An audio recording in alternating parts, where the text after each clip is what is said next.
2 کرنے کے بعد اب ہم شعر نمبر 3 کریں گے۔ محرم بھی ہے ایسا ہی جیسا کہ ہے نامحرم، کچھ کہہ نہ سکا جس پر یاں بید کھلا تیرا۔ محرم کا مطلب ہوتا ہے جاننے والا، واقف۔ یہاں پر محرم کا مطلب ہوگا جاننے والا، واقف، اور اس کے بعد ہے نامحرم جو کہ نہ جاننے والا ہو یعنی نہ واقف ہو، اسے ہم کہیں گے نامحرم۔ اگلے مصرعے پر چلتے ہیں۔ کچھ کہہ نہ سکا جس پر یاں مطلب یہاں، اس جہاں میں۔ بھید کا مطلب ہوتا ہے جی راز، تو بھید کا مطلب آ جائے گا راز، پوشیدہ راز۔ تو محرم بھی ہے ایسا ہی جیسا کہ ہے نامحرم، کچھ کہہ نہ سکا جس پر یہاں بید کھلا تیرا۔ نظم کا عنوان ہوگا حمد۔ شاعر کا نام کوسچن مارک لگایا، یہ آپ ابھی مجھے سنتے ہوئے ابھی کے ابھی جو ہے وہ کامنٹ کر کے بتائیں گے اس کے شاعر کا نام کیا ہے، جبکہ ہم ان کے بارے میں پریویس لیکچرز میں پڑھ چکے ہیں۔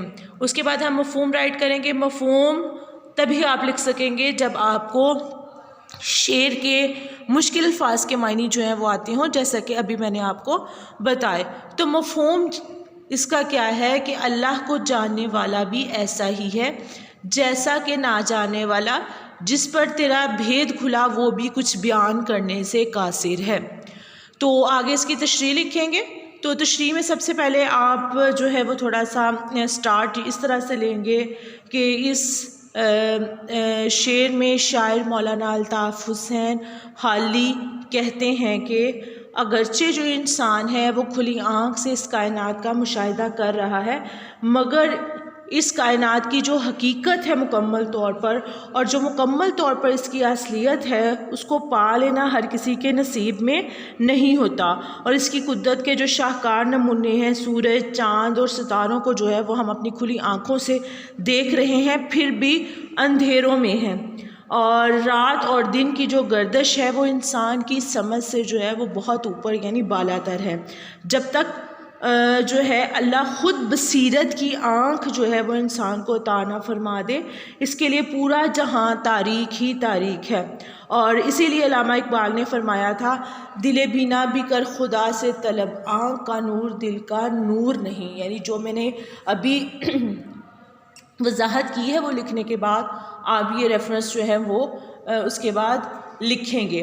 اس کے بعد نیکسٹ آپ لکھیں گے کہ انسان کو جو ہے وہ دل کا نور تب ہی نصیب ہوتا ہے جب وہ اپنے آپ کو مکمل طور پر جو ہے وہ اپنے خالق و مالک یعنی اللہ کے حوالے کر دے، جب انسان مسلسل اللہ کی عبادت ریاضت کرے، جب ہم ہر کام اس کے مطابق کریں جو اس نے ہمیں حکم دیا ہے، تو ایک مقام ایسا آتا ہے کہ اس کو اللہ تعالیٰ جو ہے اس کی معرفت جو ہے وہ حاصل ہو جاتی ہے۔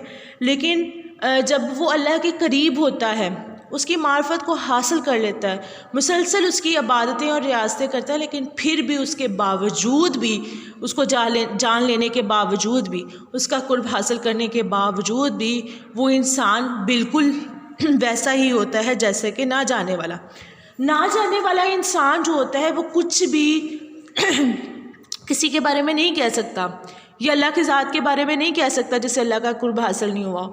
لیکن جسے اللہ کا قرب حاصل ہو جاتا ہے نا، وہ بھی اس کی ذات کے بارے میں کچھ بھی بیان نہیں کر سکتا۔ یعنی اگر کسی حد تک اسے اللہ کا قرب حاصل ہوا ہے، وہ کچھ ایسے راز ہیں اللہ کے جو روحانی طور پر اس کی مسلسل عبادت اور ریاضت کرنے کی وجہ سے جان گیا، لیکن اس کے باوجود بھی وہ اس کی حکمت کو بیان نہیں کر سکتا، کیونکہ عبادت اور ریاضت سے قرب الہی تو نصیب ہو جاتا ہے، لیکن اس کائنات کے جو خالق و مالک ہیں اس کی مکمل طور پر جو حقیقت ہے وہ سمجھ لینا اس کے بس کی بات نہیں ہوتی۔ جیسے کہ بقول اکبر الہ آبادی ہے، عقل میں جو گھر گیا لا انتہا کیوں کر ہوا، جو سمجھ میں آ گیا پھر وہ خدا کیوں کر ہوا۔ یعنی کہ جو انسان کی سمجھ میں آ جائے وہ لامحدود نہیں محدود ہوتا ہے، اور اللہ تعالیٰ کی جو ذات ہے وہ لا انتہا لامحدود ہے، یعنی ایسی ہے جس کو ہم سمجھ ہی نہیں سکتے، کیونکہ وہ بہت رحیم غفور ہے۔ اس لیے اللہ تعالیٰ کے راز اس پر ظاہر ہو جاتے ہیں، چاہے وہ شخص ہو یا وہ والا شخص ہو جس کو بالکل کسی چیز کا پتہ نہیں ہے، وہ دونوں ایک جیسے ہی ہیں، محرم اور نامحرم۔ اللہ کے لیے محرم اور نامحرم یعنی اللہ کی حقیقت کو جانتے ہیں اور نہیں جانتے دونوں ہی بیان نہیں کر سکتے۔ یہ شعر نمبر 3 کی تشریح سے آپ نوٹ بک پر جو ہے وہ رائٹ کریں گے اور مجھے اس کی پک جو ہے وہ شو کریں گے، اور جس کی سمجھ نہ آئی ہو وہ آپ ابھی کامنٹ کر کے پوچھ سکتے ہیں۔